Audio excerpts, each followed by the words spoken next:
to a higher destiny.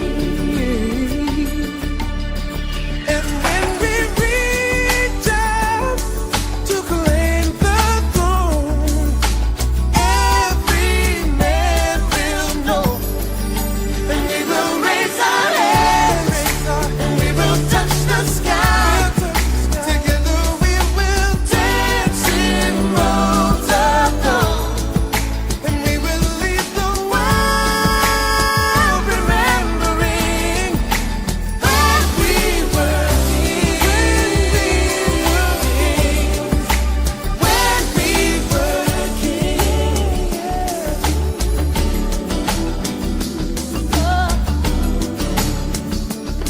Remember when we were like a butterfly, sting like a bee, good like a butterfly.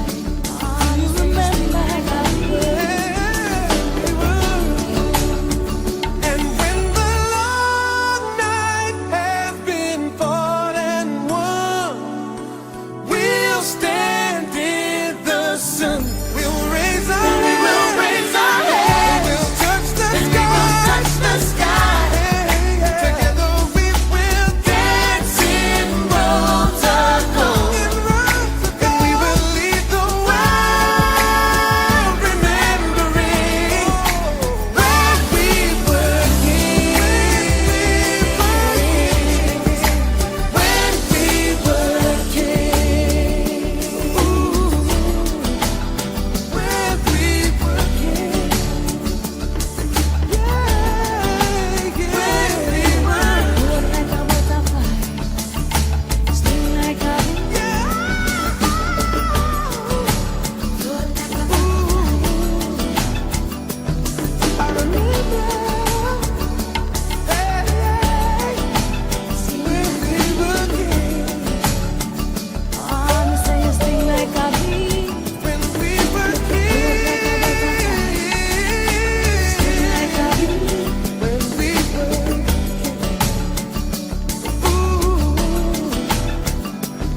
I remember. Sting like a bee.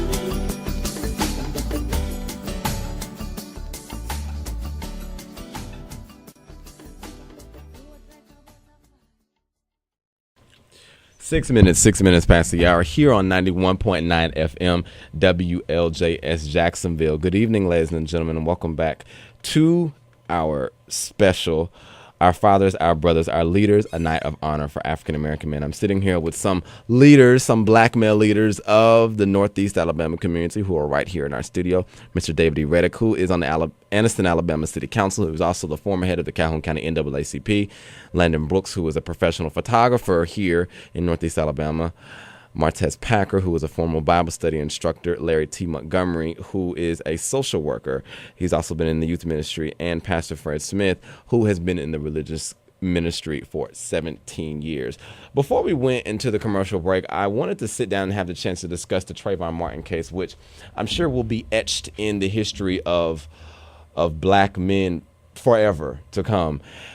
There were a lot of negative things that came about from that case. And if we can maybe just kind of turn the wheels of time for just a minute, what are some positive things that you feel that you as black men can teach to other young black men about the Trayvon Martin case in regards to healing from that case and how black men can understand they too have a place in society despite what that case may have taught? For me, it taught me is relating to young men that we still live in a world where you perceive a different way, and how others perceive you is unfortunate, especially if it's negative, but don't allow other perceptions of you to determine who you conduct yourself to be. I know me, for example, I like to wear a hoodie. And especially when I'm working out or I'm just Saturday, I'm off work, it's the weekend, I want to chill. And wearing a hoodie, like you were saying during break, it won't feel the same again because you always remember in your lifetime the Trayvon Martin case. And when you wear that hoodie now, it's like a responsibility. It's like I'm doing this for Trayvon. Every time I put this hoodie on, it don't matter where you got the hoodie from, Walmart or Foot Locker. Every time you put a hood on your head as a black man now, you got a responsibility because of that one case. And it's unfortunate that happened. A young black man just walking, minding his business, and someone approaches him because he looks suspicious. And it's a thing that I believe God allowed to happen in our generation, and it's a lesson point to the young men in our generation and let them know, hey, things like this still happen. This ain't just in your history books. When you hear like Emmett Till whistling at a white woman, he got killed or lynched.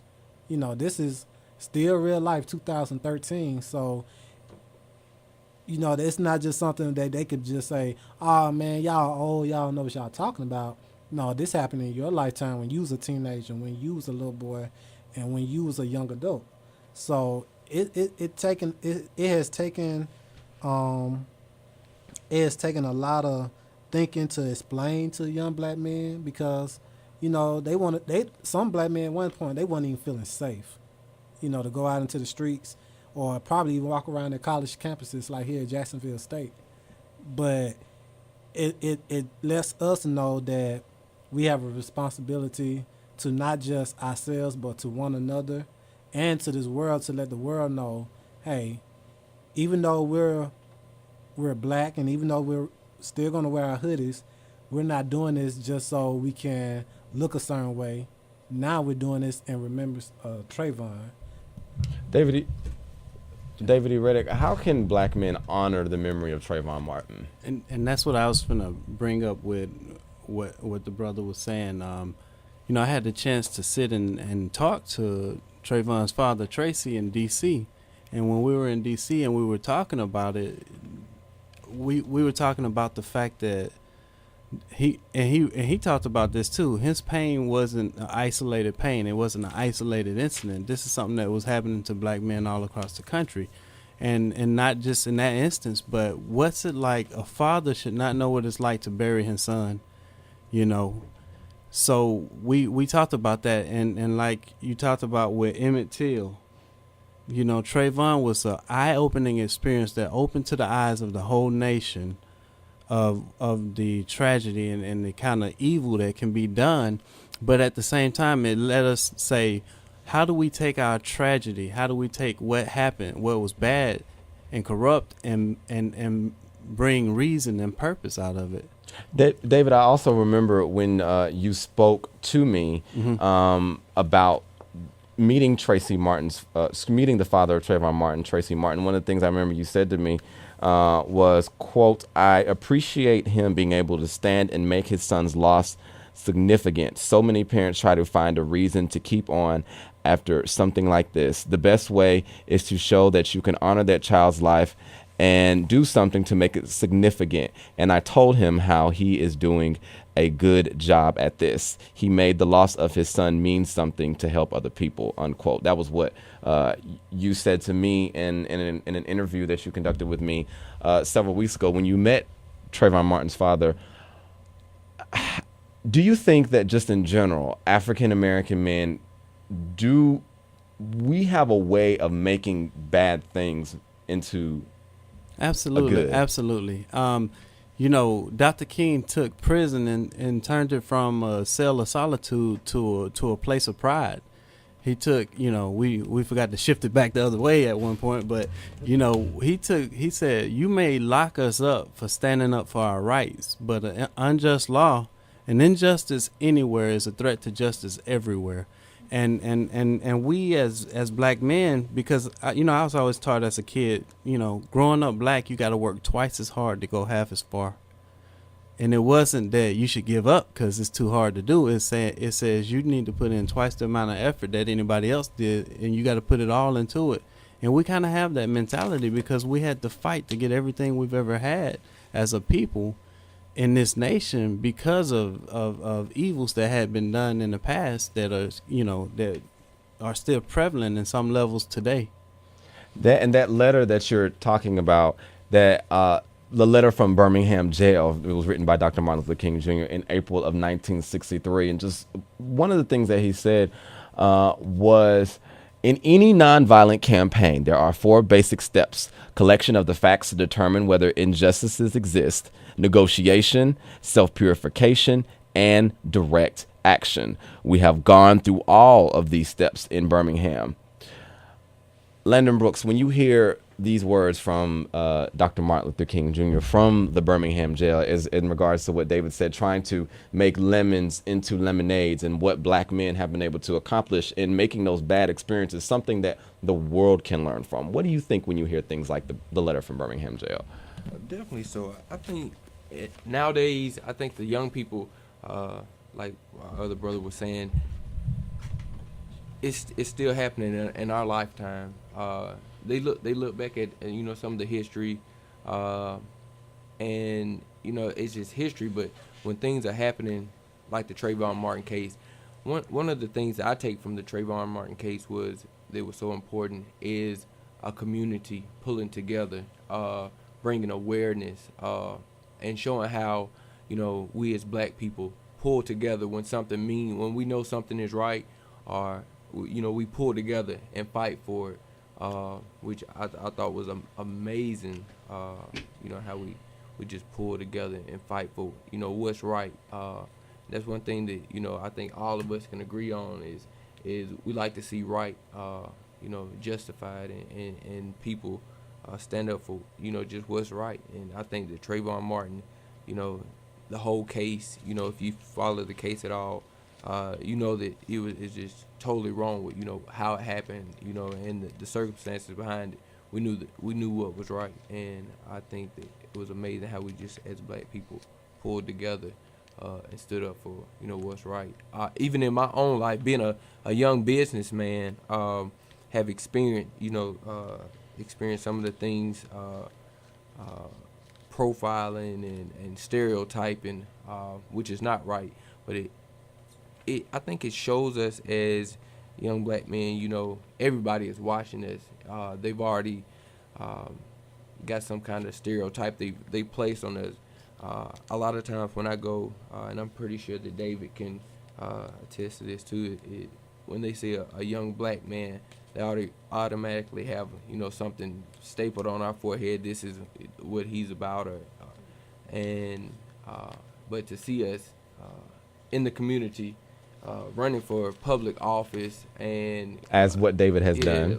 Yes. Running for public office and achieving that, not only running but achieving it, like David read it, just is amazing. I think it sets people back, and they have to really stop and think. And I think a lot of times, not only do they stop and think, but they can be slightly intimidated by us, especially when we come in the room and we're able to speak and carry on a good conversation. I think that sometimes you say, hey, he knows what he's talking about. I know I've experienced that as a photographer, not only here, but to be a photographer, all around. I've traveled all around the world, and other photographers. And something you said earlier about black photographers. Black photographers are really not noted that much in history. Most photographers are Caucasian, and that's just what it is.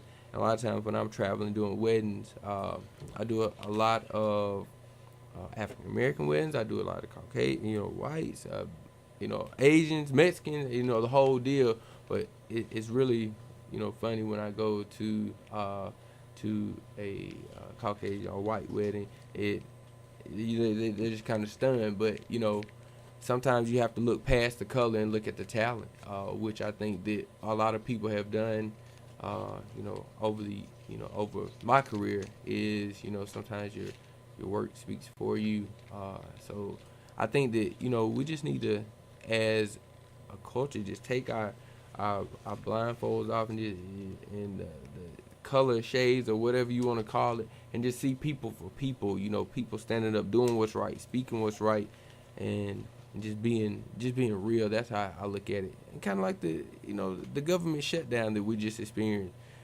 I mean, it doesn't take a rocket scientist to know that, you know, there was I think it was a conspiracy, like, going on. You know, it didn't take a rocket scientist to see that right is right and wrong is wrong. And I think that more people just need to call it for what it is.